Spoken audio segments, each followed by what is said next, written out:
Jai Shri Ram. We are starting with the fifth episode of the How Sanatani Are You?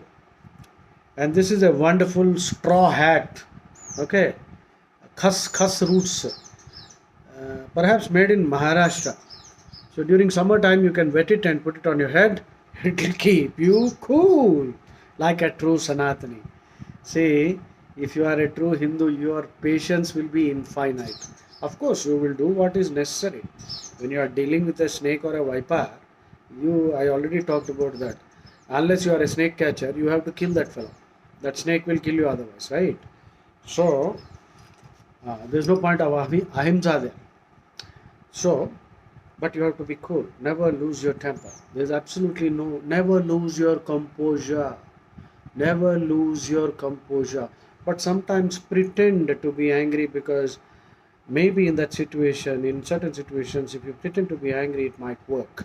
So you should have complete control. High EQ, emotional quotient is very high for a true Hindu, right? So I leave it there with you. So this will keep your head cool. Okay. So let's continue. Is that fine? Okay. Now, what is sadhana chatushtaya? Sadhana chatushtaya. Four preliminary prerequisites of sadhana. That means the activities or practice necessary which you can undertake in order to gain salvation, moksha, nirvana, redemption. The English word is redemption. Redemption means freedom from all suffering. Okay, this is a technical question. Redemption means freedom from suffering. Salvation, nirvana, moksha, all means freedom from suffering. So the path that you need to take in order to arrive at this is called sadhana. What sadhana you are undertaking. Now, you should incidentally know that in the Abrahamic religions, the word religare, actually, religion comes from the word root religare.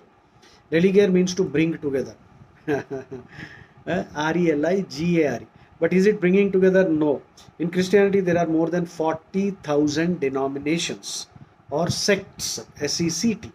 Okay, and each one has their own church, and they don't allow members of the other denominations to come here. It is worse than a caste system there. That's the truth.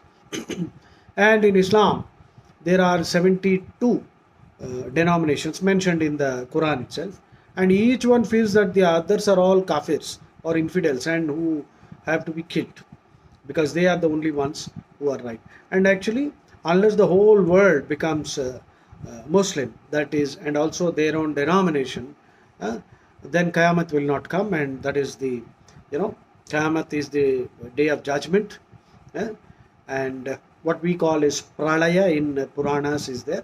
So Pralayam, when the whole world will be dissolved, and then in Hinduism we have a cycle. In the Abrahamic religion there is no cycle. It is life is only for once. Life is only for once. Now, by the way, it becomes necessary for me to talk about other religions also, because we must take a dialectical approach. Dialectics means a method of argument by which you arrive at a better understanding of something by looking at the pros and the cons.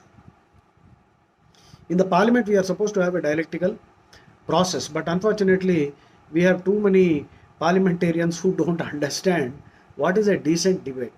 I don't want to use strong words, though I'm actually feeling compelled to. So, dialectic. Suppose I ask you, how do you define a friend? You might say a friend means a person who can help us, who helps us. Now, I can ask you a next question. If you receive help from somebody, will that make you stronger or will it make you weaker? Well, in the long run, your answer is obviously yes. It will make you weaker. Then I will twist your old definition and say, which means your definition says that a friend is a person who will eventually weaken you. That's what you said. Then you'll say, no, that's not what I said. Then I'll ask you, okay, then redefine. Then you will again redefine, saying that, a friend means a person who will help you in such a way that you don't need his help at some later date, and so that you become truly strong. Henry Ford defined a friend. Henry Ford. A friend means a person who brings out the best in me. What a simple and wonderful definition. So now finally you will, then I'll say, okay, that looks all right. So this is called thesis plus antithesis leading to synthesis. Okay. The thesis is friend is a person who helps you. Antithesis, friend is a person who harms you. And you put together everything and then arrive at a synthesis, which is you're putting all these together and understanding the meaning of the word friend in a much better way. So, in Bhagavad Gita also, Krishna takes a dialectical approach. 16th chapter, Daivasura Sampad Vibhaga Yoga, Sampad Vibhaga Yoga, Daivasura Sampad Vibhaga Yoga. So, Krishna tells you what are Daivi qualities, divine qualities, what are Asuric qualities. 26 Daivi qualities are mentioned in the first 3 shlokas of the 16th chapter. And then Krishna goes on to talk about Asuri qualities, that means demonic. So, to understand light, you must know darkness. To appreciate happiness, you should experience some unhappiness. To understand sweetness, then you must know what is bitterness. So, this world is full of dualities, and there is a purpose behind that. You won't understand one without the other. So, you must also know the other religions. So that is why only then you will develop the capacity for Shastrarth, scriptural debate, and then you will be able to ask questions which if they cannot answer, you can tell them that sorry, your theology is not good enough for me. You can go your way, forget converting me. You can come to my way if you want. Right? Theology means study of religion. Theocracy is ruled on by the priest. In Saudi Arabia, there is a theocracy, Islamic theocracy. Okay, Vatican is a Christian theocracy. So, now, what was the question? Sadhana chatushtaya. We will come back to that Shastrat later. So, by now you have understood. In this activity, we are indulging in a kind of self-analysis to know how truly Hindu or how Sanatani we are. And at the same time, we are also learning many things. There's a dual purpose here. Okay. Adi Shankaracharya talks about 4 things which are necessary. Sadhana Chatushtaya. Sadhana Chatushtaya Sampathi Anantaram. In the Brahma Sutras, this is the preliminary, that is the prerequisite. If you have this, then you are capable, you are eligible for moksha. What is that? So if you don't know this question, you lose 10 points. Don't worry, I will ask you simple questions later so that you can recoup your score. My intention is not to hurt you with very, very tough questions. Of course, eventually you should know this much. Otherwise, what is the use of all the education when you can't defend your own religion? They will ask you silly questions which can actually be thrashed immediately, but you can't answer. So that's a sad situation. You should never be in that. Okay. And you should have the courage to ask questions to them, of them. Questions which will really flabbergast them. Flabbergast. That means gobsmack. They will be stunned. They won't know how to answer. Right. Very politely anyway. So, Nitya Anitya Vastu Vivekaha. Nitya Anitya Vastu Vivekaha. Knowledge of what is eternal and what is impermanent. So, that is the first requirement.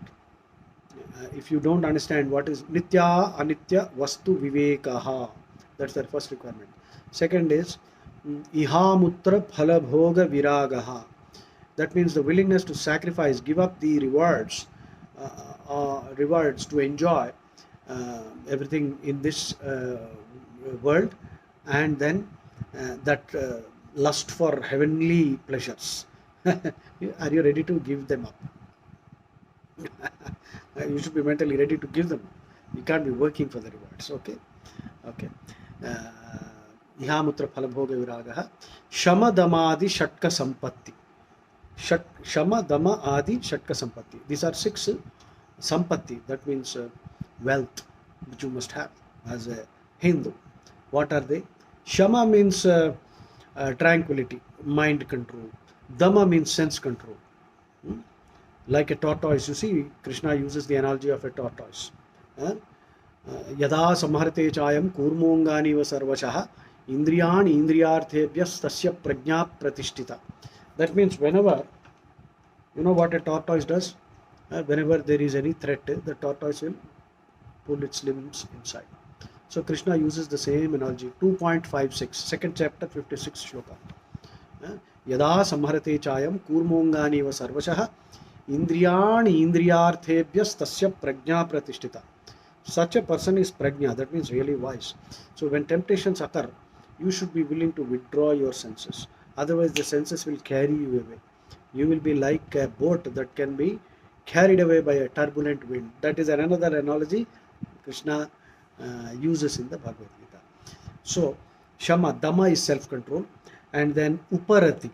Uparati means Shama, Dhamma, Uparati. Uparati, that means beyond the craving for pleasure. So you cease the pursuit for sense pleasures. Of course, some amount of limited pleasures are perfectly all right. So these are technical things which you should know. Then titiksha. Titiksha is forbearance. Forbearance means patience. For titiksha involves forbearance and fortitude.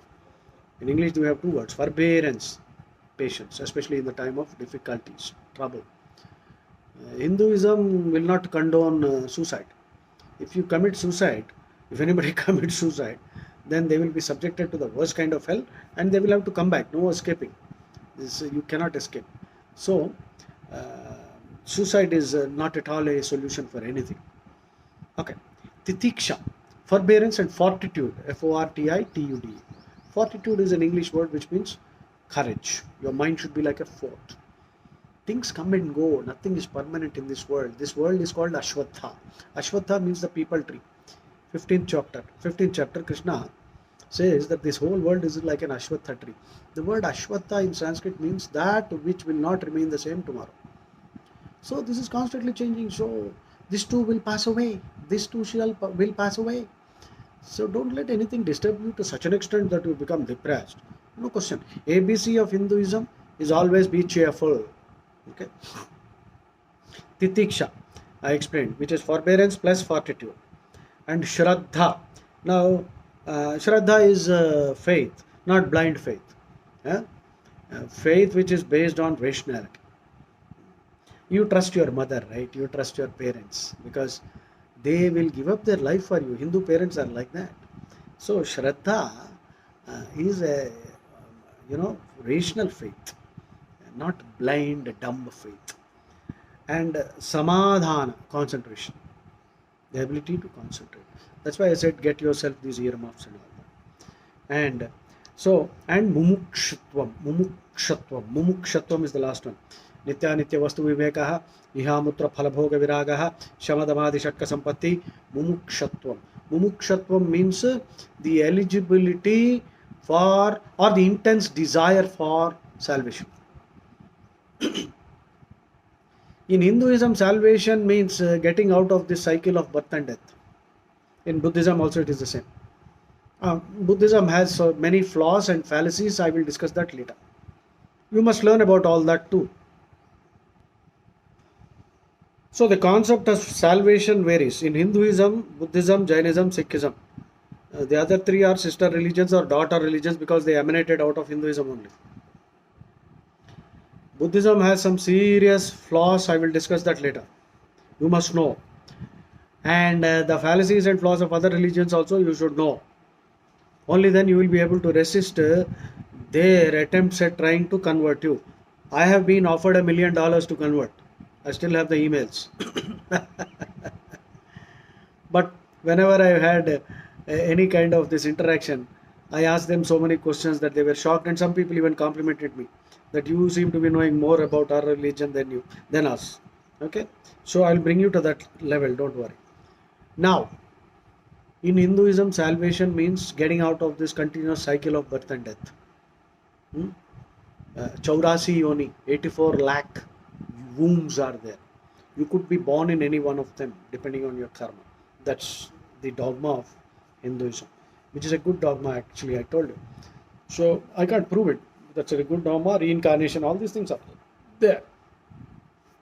In the other religions, even Buddhism, there is a particular sect of Buddhism, it's called Shoka Gakkai Buddhism, where in heaven they will get a lot of sex, lot of alcohol, lot of wine, and all the pleasures which are already there on earth, they are available in infinite quantity. So there is one sect within Buddhism, Shoka Gakkai Buddhism. So in the Abrahamic religions also, this is a one-time affair, and then you go to eternal heaven. So these are again flawed concepts, right?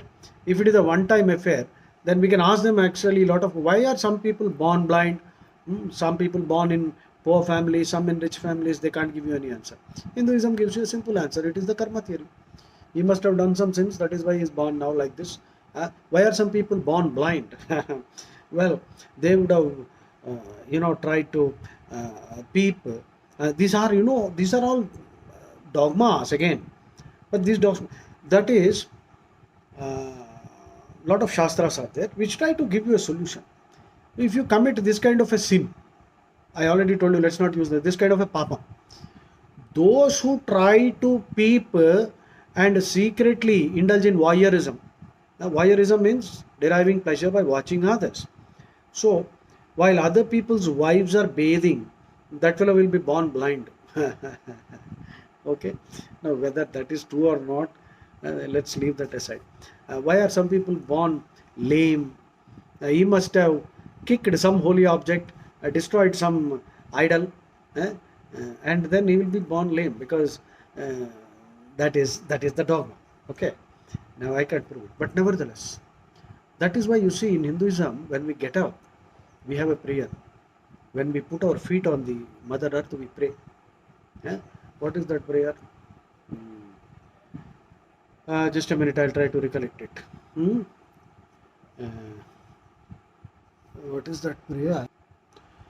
Samudra Vasane Devi Parvata Sthana Mandale Vishnupatni Namastubhyam Pada Sparsha Kshamasvame. Samudra Vasane Devi, all the oceans are her clothes, silk. Samudra Vasane Devi Parvata Sthana Mandale, the entire earth are her breasts, fertile, because the mother's milk, the child suckles, and that is how the child grows up. So the whole of the earth, these fields, fertile food, we get mountains and all of them, the rivers, streams, earth. This is a bounty, a bonanza, a cornucopia. Yeah, Shriram, there has been a power cut as usual, you see. I don't know when we will have continuous power. Constant power cuts is another nuisance. Chalo. So what were we talking about? We finished.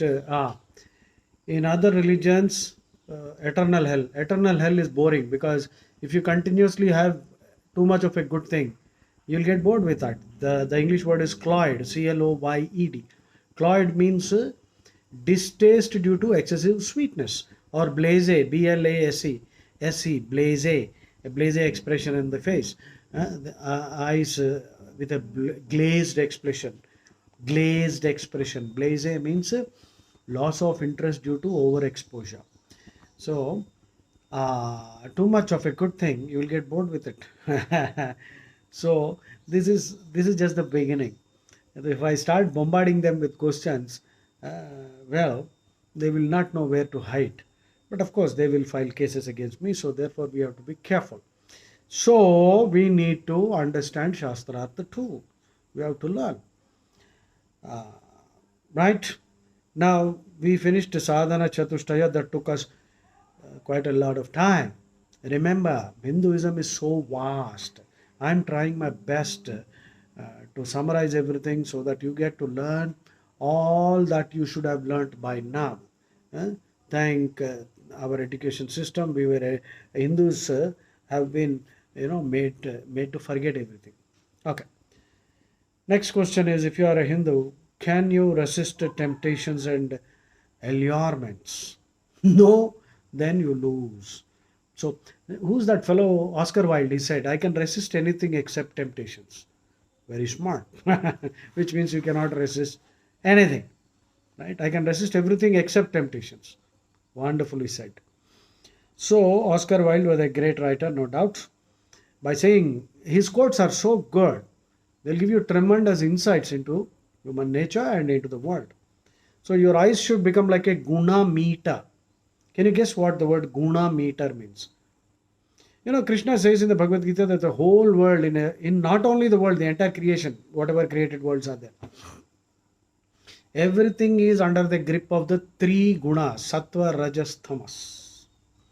So guna meter, by saying that your eyes should become like a guna meter, when you look at people, when you look at an environment, when you look at anything, any object, you should be able to sense whether it's a sattvic object, sattvic entertainment, eh, sattvic discussion, sattvic person. So this thing that will come with the chanting of Bhagavad Gita and Hanuman Chalisa.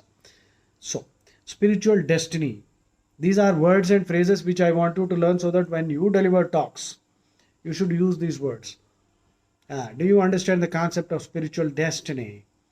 I told you about the Vedic mantra Dvasuparna Savija Sakhaya Samanam Ruksham Parishasvajate Tayoranya Pippalam Swadvati Anashnananyo Abhichakashiti. Two birds sitting on the tree. The bird sitting right on top is Krishna, and you and I are the birds hopping here and there. Spiritual destiny is to join Krishna in Goloka Vrindavan. Be with him. Sayujya, Salokya, Sarupya, Samipya. I mean, these are the four terms, different types of mokshas. Samipya, that means near Krishna. Sarupya, that means you have a form similar to Krishna. Sayujya, you are constantly along with him and enjoying all activities, dancing, singing, whatever. Salokya, you are in the same world. Of course, along with Krishna you will move to. So these are interesting theological terms. So that is our spiritual destiny. All Hindus are destined to actually go back and join Krishna. That's our spiritual destiny. So remember, in a Krishna Bhakta or Rama Bhakta, everything about that person will be full of grace and dignity. Patient, fortitude, forbearance and all that. Shama, Dama, Adi, Shatka, Sampathi. These are the virtues. Shama, Dama, Uparati, Titiksha, Shraddha, Samadhana. These are 6 virtues. Of course, many other virtues are also there. Next, this question is, have you ever conducted a puja of your father and mother? No, even I haven't. I've tried, but we should do it. At least once in a year.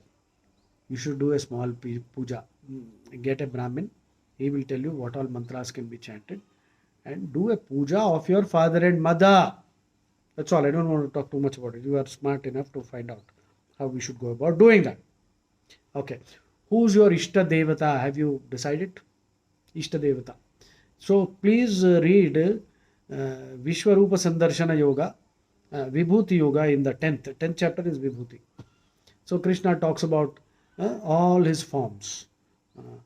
Adi Shankaracharya is also known as Shanmatha Sthapanacharya, 6 religions. Okay, what are the 6? Shaura, that means you can worship sun, Shauramatam, Shauramatam, Surya. So let us start. 1. Then Shaiva, Shiva, Vaishnava, and then Kartikeya, that is Murugan. Kartikeya Murugan, Shiva's elder son or younger son. Well, in the north they think he is the elder son, and in the south we consider him the younger son. So anyway, let's keep that aside, technical issue. So Kartikeya, Skanda. Senani Namaham Skandaha, Krishna says in the Vibhuti Yoga. Krishna declares that he is Murugan, he is Skanda. Skanda is the Senani, he is the commander of the armies of the gods. Senani Namaham, Skanda. And then Shakta, Devi. So how many did we come across? Shaura, Shaiva, Vaishnava, Skanda, and then what else? Ganapatya. You add Ganapatya. Ganapatya, that is Ganapati. And Shakti. So these are the 6. So you can worship. Dattatreya is also a form of Krishna only. Dattatreya is mentioned by Krishna in the Uddhava Gita. Dattatreya had 24 teachers. In fact, earth, sky, moon, sun. I will give you a mnemonic for that, you can easily remember. In fact, the concept is we can learn from the entire nature. That is, Dattatreya had 24 gurus in nature. Right? Dattatreya is a form of Sri Krishna only, not some Moonmiya and some Dargamiya and all that. Okay, forget it. Okay. Krishna doesn't mention. So, worship whoever Krishna mentions are his vibhutis. Vibhuti means manifestation of Krishna. Vibhuti also means opulence, great wealth. I consider Chhatrapati Shivaji as a vibhuti of Shiva. Okay. So you must know who's your Ishta Devata, because if you identify your Ishta Devata, then you can chant mantras and do prayers and you will get energized, charged. This is a purely spiritual phenomena. Okay. Next, Bhakti Prapatti. Do you know the difference? Bhakti is, devotion to God. Prapatti means total surrender. 18th chapter 66. Sarvadharman parityajya mamekam saranam vraja. Aham tva sarva papebhyo mokshayishyami ma shuchaha. Manmana bhava madbhakta madhyaji mam namaskaru. Mame vaishyasi satyante pratijane priyosime. That is 1865. These two are considered Prapatti shlokas. 1865 and 1866. The 1866 is also known as the Charama shloka, where Krishna is saying, don't worry about all protocol, just totally surrender, live dharmically, do my work. Krishna's work is to uplift everybody. Simple. Loka Sangraham. Prevent people from going onto the path of adharma. Be a good role model, no force involved. So this is Krishna's work. So Krishna is saying, Sarva Dharman Parityaja. Life is too short to follow all those rituals. How many rituals can you follow? So, very simple. Say Jai Shri Krishna, Jai Shri Ram, and carry out Rama's work or Krishna's work. Both mean the same. So, Bhakti is known as Markata Kishora Nyaya. That is, Nyaya means analogy. That means Markata means monkey. So, the baby monkey holds on to the mother monkey. So, that is Bhakti. When you are holding on to Krishna. Marjara Kishora Nyaya, that is Prapatti. Prapatti means, Marjara means a cat. So Marjara Kishora Nyaya, which means, you see, have you ever seen a cat or a tiger holding its kitten and transporting it? So that is, God himself is now protecting you. He has taken a personal interest in you. That is Prapatti. That is when you completely surrender. So, Anukulasya. Anukulasya. Wait a minute. So, Prapatti, the principles are Anukulasya Sankalpa. That means do whatever Krishna wants you to do in Bhagavad Gita. Pratikulasya Varjanam. Don't do what Krishna prohibits. Then, Rakshishyati iti Vishwasaha. Very simple Sanskrit. Total faith that Krishna will take care of you. He will take care of you. Right? How many miracles have happened in your life? You have no idea. I'll tell you that later. Okay. Then, Rakshishyati iti Vishwasaha. Then, Karpanya. Karpanya basically means you are confessing that Bhakti Marga, Jnana Marga, Karma Marga, all these I can't do, Baba. I am unfit, incompetent for all those margas have been discussed. Bhakti Marga, Karma Marga, Jnana Marga, all these margas are there. I am sorry, I am not able to do all that. So you are confessing to Krishna, I can't do all this, please save me. And Goptrutva Varanam. This means worshipping only Krishna, clearly considering Krishna only as your protector. Rama only as your protector. Not going here and there digging wells. You see, Ramakrishna Paramahamsa once said, there was a foolish person who said he has visited so many temples. There is no harm, visit temples. But it is a philosophical point. Ramakrishna Paramahamsa once told somebody, see, if you want water, you dig in one place. If you dig a little here, dig a little there, dig a little there, what you will get is dust. You will not strike water. I think you understand. So, Goptrutva Varanam and Atma Nikshepa. Atma Nikshepa means you are surrendering in all humility to Krishna. So all these principles, Anukulasya Sankalpa, Pratikulasya Varjanam, Rakshishyati iti Vishwasaha, Karpanya, Goptrutva Varanam, Atma Nikshepa. These are the 6 principles covering Prapatti. Prapatti. One who has taken prapatti, done prapatti to Krishna is called a prapanna. I am a prapanna. That means I live for Krishna. Ramakarya Dhurandhar. That means I live for Rama. I am doing Rama's work only. So you are a prapanna then. Okay. So I am just reading out a prapatti shloka of Ahobilam. Aho Viryam, Aho Shauryam, Aho Bahu Parakramah, Narasimham Param Daivam, Ahobilam, Ahobalam. This is called a prapatti shlokam of Ahobilam. Eh? Aho Viryam, Aho Shauryam, Aho Bahu Parakramah, Narasimham, Narasimham Param Daivam, Ahobilam, Ahobalam. This is what the gods, the devas, when they saw Narasimha Avtara, they spontaneously sang a eulogy. P-N, P-A-E-A-N, eulogy, praise. Aho Viryam, Aho Shauryam, Aho Bahu Parakrama, Narasimham, Param Daivam, Aho Bilam, Aho Balam. Aho means wow. So this is called Prapatti Stotram of Aho Bilam. So now let us go into the next question. Do you know that the Bible and the Quran command that infidels, that is the kafir, that is the Quranic term, the Christian term is pagan, P-A-G-A-N, or heathen, H-E-A-T-H-E-N, and gentile, G-E-N-T-I-L-E. These are all derogatory terms, pejoratives, insulting terms, right?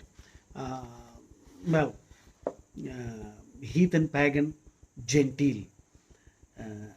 Gentile is, all these three words mean infidel, who doesn't believe their God. And kafir, kuffar is the plural.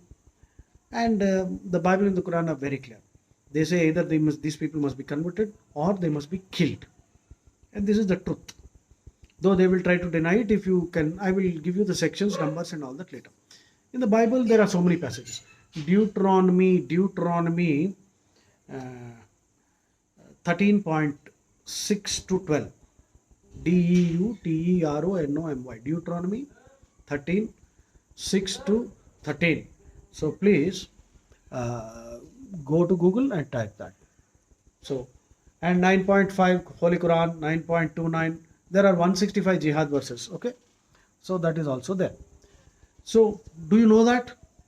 If you don't know, then you lose points. Have you read these books? You won't have. You need to know, don't you? So I'll give you the summary later. Okay. Then about Buddhism also I will talk in a separate video. Now the next question is, can you cook? Do you like cooking for others? How many dishes can you cook? Remember, why is it important for you to learn to cook? I don't want you to become a cook, by the way. So cooking is, well, you might think, yeah, I'm talking like this because I'm basically a chef anyway. I've been a chef for 25 years of my life. So cooking is a good stress buster. It requires a lot of creativity. It will stimulate your creativity. And feeding others also is very satisfying. And feedback is instant. Especially if you give whatever you cook to a kid. They won't even, the moment they put it in their mouth, you can read the expressions and you will know whether your dish has come out well or not. So, cooking is important for many reasons. It will save you money also once you go abroad. Right? And we don't know what kind of people. You need to be very clear about your food. You are what you eat, by the way. Annamayam hi saumyamana. The Veda says Annamayam hi saumyamana. That means your mind is nothing but the result of all the food that you eat. If you are eating rubbish, if you're eating junk, eating meat, then you will develop tamasic and rajasic qualities. You see, there are two types of food. Food which is good for health and food which is suitable for spiritual life. What may be good for your health is not good for your spiritual life. Okay, this is a very fine distinction and nuance, which I will discuss again. See, there is so much in Hinduism. The other religions, just one book is there, which can be discussed at the most in 1 hour, because the core ideas are very simple and repeated. Hinduism is a vast ocean, and you can't empty an ocean with a teaspoon, or a ladle also, or even a bucket also. You can't empty an ocean with a teaspoon. I am trying my best to give you the summary. So sometimes, these discussions may get very protracted, but can't help it. So next, so you see, cooking is important. I am tempted to tell you a story. You know why cooking is important? Because of course personal hygiene issues are there, and the state of mind of the person who is cooking is equally important because that will influence the food. Subliminal effect, the radiation. Now there's a lot of science behind it. You know, there's a story which was once narrated by Ananda Swami, an Arya Samaj leader. Uh, he used to go to prisons, and there was a person living in a prison who was a VVIP uh, convict who had a personal cook. Uh, so, on one of such visits, this person, the convict, told the Swamiji that all of a sudden he has developed, he is every day having nightmares where he is dreaming that he is killing his mother. Now it has started about a week ago. So the Swamiji asked him, who's cooking your food? Well, a strange question. So they came to know that the cook was changed last week. And the cook who is now cooking, that cook is also a convict, who was cooking was actually a convict convicted for killing his own mother, matricide. Now, because that fellow started cooking the food, and this man started getting dirty dreams, and he was disturbed. So, when the cook was changed, these dreams ceased. Now, whether we are willing to believe it or not is different. So, that is why when you are cooking, you must listen to Bhagavad Gita chanting or Hanuman Chalisa in the background, it must be there. Because quantum mechanics will accept. You know, even Newton said everything affects everything. The vibrations will seep into water. Water has memory, muscle memory, muscle has memory. Everything is influenced by the vibrations. If you chant Bhagavad Gita or Hanuman Chalisa in any place, the whole place will get surcharged. The vibrations will seep into the walls. So therefore, don't eat anywhere and everywhere. So that is one question. Then, so you must learn to cook. It's quite easy. And the next question is, can you sing at least one bhajan? If you cannot, you lose points. And do you have a pair of kartals, castanets? In English, they call them castanets. Castanets. Kartal is the Hindi word. So buy one. Learn at least one bhajan and try to dance with kartals. Eh? And can you sing karaoke bhajans are there? Karaoke. I've trained myself. So you can use a Bluetooth speaker and you can learn to sing bhajans using a kazoo. Kazoo. Kazoo is a musical instrument, very easy to learn. I will teach you that later. So learn at least one bhajan. Then, this is a slightly weird question. Do you have a Badrinath fan at home? No, you won't be having. First of all, you'll be wondering what kind of a weird question is this. You know, I went to Badrinath a couple of times. Badrinath is a temple in Uttaranchal. It is situated in the middle of two mountains. Narayana behind it, Nara in front of it. Nara Narayana. That is, Nara is man and Narayana is Krishna. Once you sit on the steps of the Badrinath temple, the wind, the Himalayan wind that blows through the valley is simply awesome. There's a continuous stream of wonderful wind. So when I went there for the first time, I had a weird thought. I thought, if there is some way to transport this wind to Hyderabad, that's a weird thought, right? So when I came back to Hyderabad, the era is, of course, that can't be done. So the next thing that can be done, I bought a big fan, an Almonard industrial fan, big one. Once you put it on, the feeling is just like that Badrinath wind. So every day I go to Badrinath at least 2-3 times. So whenever I get a chance, I put on my fan. I've written Badrinath fan on that. So some people wondered, I had to tell them. So I just stand in front of this huge what you call industrial fan. It's worth buying one. And just close your eyes and imagine that you are at Badrinath and chant, meditate for some time. It's an awesome feeling. So if you have that, you will get 50 points. So get yourself one Almonard industrial fan and immediately spike your score with 50 points. Okay. So next, what else? You have identified your Ishta Devata, right? Have you ever donned the dress and played Sri Rama or Sri Krishna? No, you won't have. At least once in your lifetime, hire a makeup artist for some birthday of yours in the evening. Dress up like Krishna or Rama, and just for the fun of it. Hmm? So please do that once. It will become a lifetime memory. If you can do that, you will get again 50 points for that. Okay, I have actually created two stands where people can simply insert their face and a picture can be taken. They look like Krishna, they look like Rama. And I'm actually taking it to several spots in the city where everyone gets a picture. They can see Rama in themselves or see themselves within Rama, so something like that.